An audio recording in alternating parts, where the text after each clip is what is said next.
नमस्कार। ये आकाशवाणी शिमला है। अब आप ज्ञान ठाकुर से प्रादेशिक समाचार सुनिए।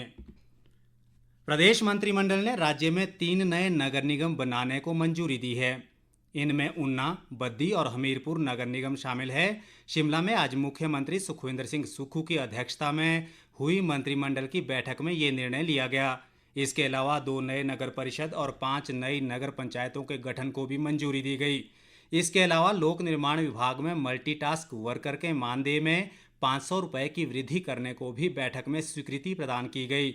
मंत्रिमंडल ने 70 वर्ष से अधिक की आयु के सभी बुजुर्गों को आयुष्मान भारत योजना में शामिल करने और विधवा, एकल व दिव्यांग महिलाओं को घर बनाने के लिए 3 लाख रुपए की सहायता राशि देने को भी मंजूरी दी है। इसके अतिरिक्त राजीव गांधी स्टार्टअप योजना में 50,000 किराए पर सरकारी विभागों में ई टैक्सी चलाने और हमीरपुर मेडिकल कॉलेज में 30 रेजिडेंट डॉक्टरों की भर्ती करने को भी बैठक में मुहर लगाई गई। राजस्व मंत्री जगत सिंह नेगी ने बैठक के बाद पत्रकारों से बातचीत में बताया कि मंत्रिमंडल ने सीपीएस मामले पर भी चर्चा की है और राज्य सरकार प्रदेश उच्च न्यायालय के फैसले को सुप्रीम कोर्ट में चुनौती दे रही है। मंत्रिमंडल की बैठक में हाईकोर्ट के फैसले के कानूनी पहलुओं पर भी चर्चा की गई। संजौली मस्जिद मामले में आज नगर निगम आयुक्त शिमला की अदालत में सुनवाई हुई। नगर निगम आयुक्त भूपेंद्र अत्री ने संजौली मस्जिद कमेटी के अध्यक्ष और वक्फ बोर्ड को शेष 2 फ्लोर पर भी अपना जवाब दाखिल करने के आदेश दिए हैं। इससे पहले नगर निगम आयुक्त की अदालत में मस्जिद के 3 फ्लोर हटाने के आदेश दिए थे, जो अभी भी बरकरार है। अदालत ने अब ग्राउंड फ्लोर और पहले फ्लोर पर भी अपना जवाब दाखिल करने को कहा है। इसके बाद ही मामले की सुनवाई को लेकर नई तिथि तय की जाएगी। देश भर में आज राष्ट्रीय प्रेस दिवस मनाया गया। समाज में स्वतंत्र और उत्तरदायी प्रेस की महत्वपूर्ण भूमिका के सम्मान में हर वर्ष 16 नवंबर को प्रेस दिवस मनाया जाता है। 1966 में आज ही के दिन भारतीय प्रेस परिषद ने काम करना शुरू किया था। परिषद ये सुनिश्चित करती है कि प्रेस उच्च मानकों को बनाए रखे और किसी धमकी और प्रभाव के आगे नहीं झुके। ये दिवस न केवल प्रेस की उपलब्धियों को दर्शाता है, बल्कि पारदर्शी और शिक्षित समाज के निर्माण में इसके उत्तरदायित्व को भी बढ़ावा देता है। इस बीच प्रदेश भर में भी प्रेस दिवस के अवसर पर कई कार्यक्रम आयोजित कर लोकतंत्र में प्रेस की भूमिका पर प्रकाश डाला गया और उत्कृष्ट सेवाएं देने वाले मीडिया कर्मियों को सम्मानित किया गया।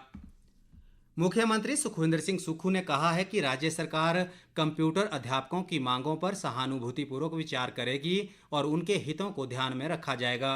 राज्य कंप्यूटर शिक्षक संघ के एक प्रतिनिधिमंडल ने अध्यक्ष सुमन ठाकुर के नेतृत्व में आज शिमला में मुख्यमंत्री से भेंट की और उन्हें अपनी मांगों से अवगत कराया। सुमन ठाकुर ने कहा कि कंप्यूटर शिक्षक सरकारी स्कूलों में पिछले 24 वर्षों से अपनी सेवाएं दे रहे हैं, जबकि उन्हें नियमित करने का कोई प्रावधान नहीं है।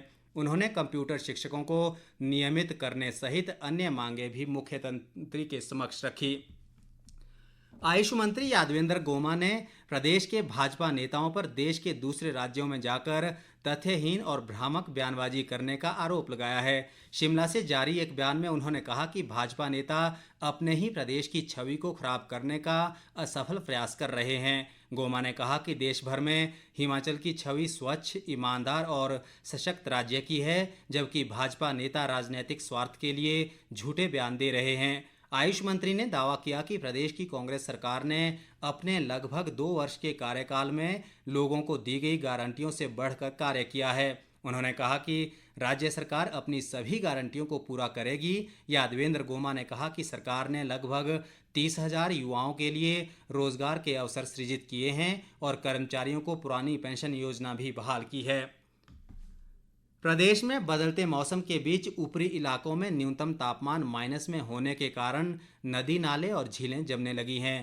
ताबो, कुकुमसेरी के बाद केलांग का न्यूनतम तापमान माइनस में पहुंच गया है। जनजातीय जिला लाहौल स्पीति में तापमान में गिरावट के चलते ग्राम्फू से आगे डोहरनी और छोटा दड़ा के आसपास सड़क पर कोहरा जमने के कारण सीमा सड़क संगठन ने सड़क दुर्घटना होने की संभावना जताई है। लाहौल स्पीति जिला प्रशासन ने आज से कोकसर और लोसर चौकी से ग्राम्फू काजा मार्ग पर सुबह 11 से शाम 3 बजे तक 4 घंटे के लिए ही चलाने का निर्णय लिया है। इसके साथ ही ये समाचार बुलेटिन समाप्त हुआ। नमस्कार।